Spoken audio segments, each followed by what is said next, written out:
And so happy to be joined by our good friend Jeff Jones, sports director at our ABC affiliate in Austin, KVUE. They will have the game, by the way, if you're watching this from that portion of Central Texas. So I want to ask you about this. I know Oklahoma's a big rivalry, and a lot of Texas fans maybe view that as their biggest rival. I feel like part of that is because in the old Big 12, that was really the power struggle, the power dynamic was between those two schools.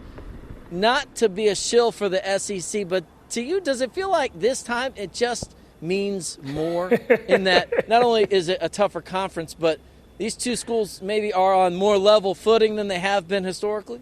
Now, first off, before I answer that question, Ben, I got to be honest with you. The wager over here was that it was going to take 2.5 minutes for one of us to say it just means more. You already gave it to us about 50 seconds in, so kudos on you, everybody who took the under hit. But does it mean more now? There we go. Yes, I think so. I mean, it's been so long since we've had this matchup happen where both teams either were or could be 10-win teams that season. A&M has a chance to get there. Texas has already won their 10th game of the season. As you and many of your viewers, I'm sure, know, the winner of this matchup will punch their ticket to the SEC championship game. They're one win away from winning the conference title. There's a lot on the line. So, yeah, this one does feel huge. It feels huger than huge. And you compared it a little bit to the Texas-Oklahoma rivalry. I can tell you around here in Austin, this one was much more anticipated this year.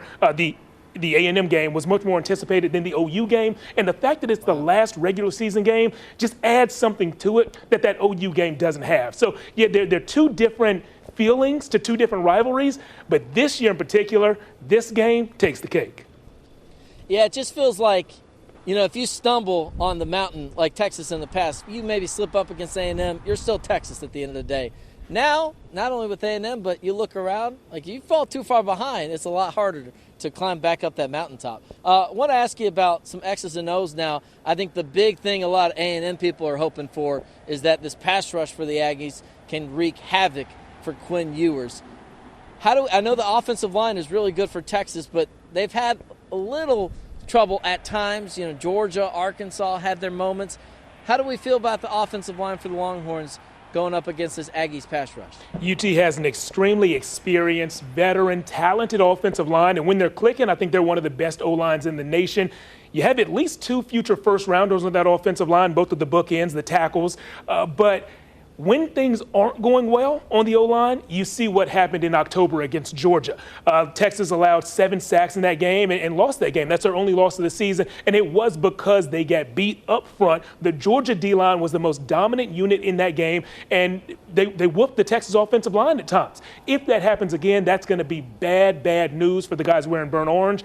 But lucky for them, I think that they are up for the challenge. They're not going to be outmatched from a talent standpoint. There's not some great divide. A&M's defensive line is very talented, but as I said, Texas's offensive line, these aren't a bunch of former 2-star recruits and walk-ons that have progressed. These are 4- and 5-star guys, first-rounders on that offensive line, and I think that their worst game of the season is in the rear view. If that's true, that's good for Texas.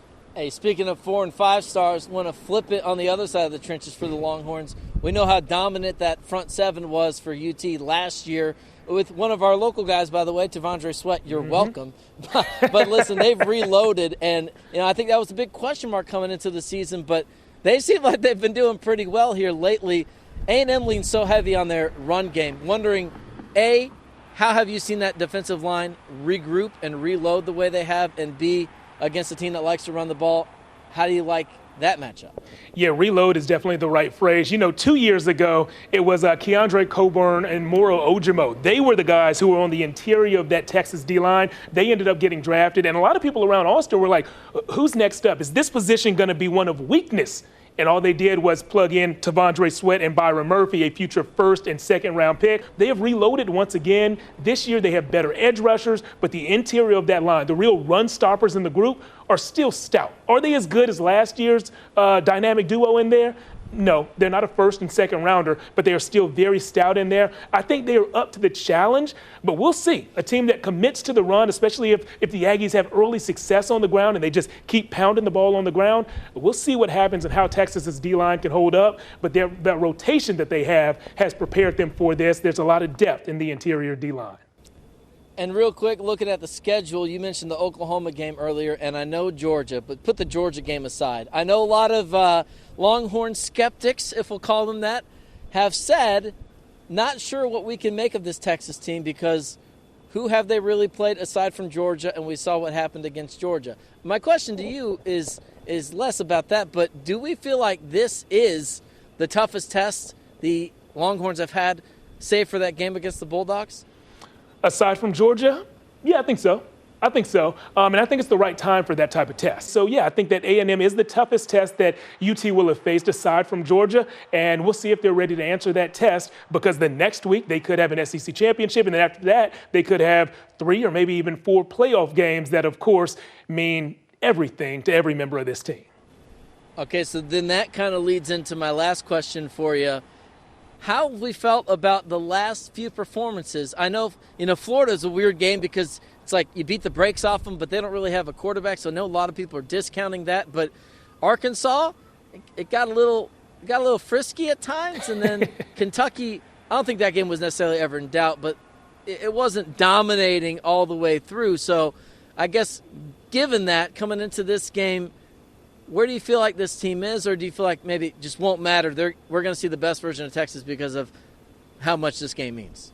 I think it will matter where they are. Momentum, I think, matters, especially at this time of year. But I also agree that we will see the best version of Texas when they line up on the field, Kyle Field in College Station. What I like about the recent games from UT is actually the most recent thing we've seen. The fourth quarter performance against Kentucky when Texas needed or felt like they needed to churn out a long drive to kind of close the game, and they had an 8.5-minute drive where they had 15 plays and a touchdown, and all 15 plays were on the ground. We haven't really seen Texas dominate in the run game and just run through a defense when they felt like they need to and when the defense knew exactly what was coming. But we finally saw that in that game against Kentucky. If that wasn't just a fluke, a one-off, if that was a sign of things to come, I think it's very good for the Burnt Orange. But as you've talked about already, that A&M defensive line, that's probably the strength of their team.